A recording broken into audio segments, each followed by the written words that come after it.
Assalamualaikum warahmatullahi wabarakatuh.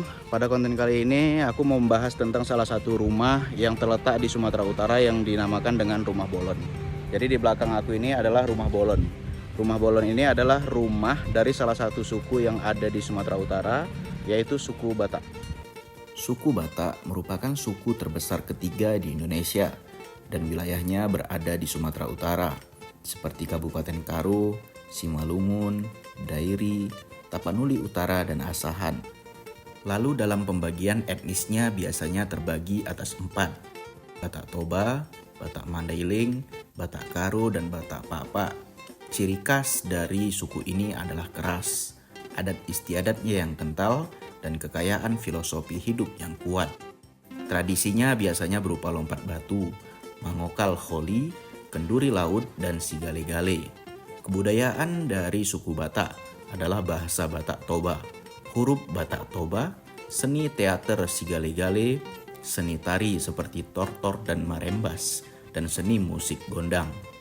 Untuk arsitektur sendiri, Rumah Bolon ini diketahui dahulu dirancang oleh seorang arsitek kuno yang berasal dari Simalungun, dan Rumah Bolon juga diketahui pertama kali dibangun pada tahun 1960-an di desa Purba, Simalungun. Rumah Bolon juga sering disebut dengan Rumah Gargo, yang merupakan sebuah rumah pertemuan keluarga besar. Rumah ini juga memiliki 3 bagian, yaitu atap, rumah utama, dan kolong. Bagian atap disimbolkan sebagai dimensi kehidupan paling tinggi dan merupakan tempat para dewa. Bagian lantainya merupakan dimensi kedua yang menggambarkan dimensi kehidupan manusia di dunia. Bagian kolong disimbolkan sebagai dimensi ketiga yang menggambarkan dimensi paling bawah, yaitu dunia kematian. Rumah Bolon ini adalah rumah panggung dengan ketinggian sekitar 1,75 meter dengan atap berbentuk kerbau, yang dimana bagi orang Batak kerbau merupakan hewan yang sangat dihormati dan merupakan komoditi utama di daerah Toba, Samosir, dan sekitarnya. Rumah Bolon memiliki gaya arsitektur yang khas dan dapat dilihat dari desain atapnya yang menyerupai tanduk kerbau atau pelana kuda. Untuk tangga sendiri pada Rumah Bolon ini terletak di bagian tengah rumah dengan pintu yang biasanya berukuran kecil. Hal ini dimaksudkan bahwa setiap tamu, setiap pendatang yang ingin memasuki rumah, dia harus menunduk. Artinya mereka harus menghormati sang tuan rumah.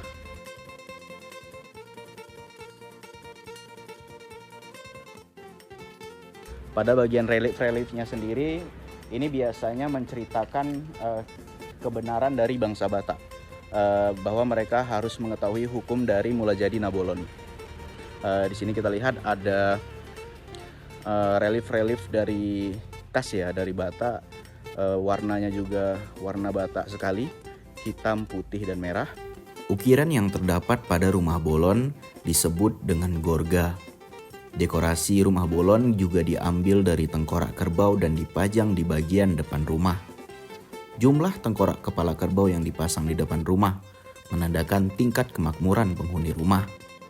Semakin banyak jumlahnya, maka semakin makmur penghuni rumah yang tinggal di dalamnya. Dan kita bisa lihat pada bagian bawah Rumah Bolon ini sedikit berbentuk seperti kandang ya. Pada zaman dahulu masyarakat Batak menggunakan bawah panggung ini sebagai area untuk beternak babi.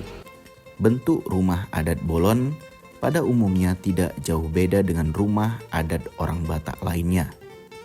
Perbedaannya ada pada tiang penyangga yang terbuat dari kayu bulat atau basikah. Di atas bubungan atap rumah panggung ini biasanya diletakkan tanduk kerbau. Setiap struktur bangunan dari ragam hias yang terdapat pada Rumah Bolon mengandung makna simbolis tertentu, di mana berkaitan dengan kepercayaan dan adat istiadat mereka. Dan konon katanya untuk setiap pembangunan rumah Batak pada zaman dahulu itu setiap pancang rumahnya itu harus ditumbali dengan, kalau zaman dahulu mungkin maaf cakap, dengan kepala manusia. Namun sekarang lambat laun untuk pembangunan ini sendiri, hal itu sudah tidak diperbolehkan lagi. Mereka menggantinya dengan kepala kerbau atau kepala kambing. Dan jika kita lihat, rumah bolon ini hampir memiliki kesamaan dengan rumah yang ada di Sumatera Barat, yaitu rumah gadang, di mana atapnya yang berbentuk seperti tanduk kerbau. Namun hanya saja pada rumah bolon ini, jika kita lihat, bentuknya lebih sederhana dibanding dengan rumah gadang yang ada di Minangkabau. Jika kita lihat rumah gadang di Minangkabau, ia memiliki atap yang lekukannya itu lebih banyak, sekitar 3-4. Namun yang dalam bentuk rumah bolon, lekukannya itu hanya 1 dan lebih sederhana. Jika ditelaah secara rinci, dahulu pembuatan rumah bolon ini menggunakan kayu-kayu untuk membangun rumah, disambung menggunakan pasak dari sudut ke sudutnya tanpa menggunakan paku sama sekali. Lalu untuk atapnya sendiri kita lihat di sini sudah berupa seng ya. Namun yang sebenarnya pada zaman dahulu, pada awal mula dibangun, biasanya mereka membangunnya dari ijo ataupun dari daun rumbia. Dahulu rumah bolon ini difungsikan sebagai tempat tinggal raja di Sumatera Utara. Ada sekitar 13 kerajaan yang silih berganti menempati rumah bolon. Raja-raja tersebut adalah Tuan Ranciman, Tuan Nagaraja, Tuan Batiran, Tuan Bakaraja, Tuan Baringin, kemudian Tuan Bonabatu, Tuan Rajaulan, Tuan Atian, Tuan Hormabulan, Tuan Raondop, Tuan Rahalim, Tuan Karel Tanjung, dan Tuan Mogang.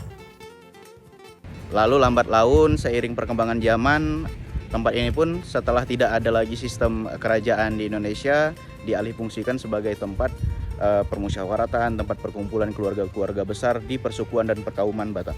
Dan kita patut bangga dengan suku Batak. Jika sekarang kita pergi ke daerah-daerah Batak seperti daerah Toba dan Simalungun, masih banyak sekali kita temui rumah-rumah adat bolon ini. Hal ini menandakan bahwa masyarakat Batak, walau dengan seiring perkembangan zaman sekarang sudah di zaman modern, mereka masih memiliki kebanggaan terhadap kesukuan mereka. Kita harus acungi jempol, kita harus respect kepada orang-orang Batak yang sampai saat ini mereka masih melestarikan rumah-rumah bolon, rumah-rumah adat mereka yang di zaman modern ini sangat mungkin tergerus oleh perkembangan zaman.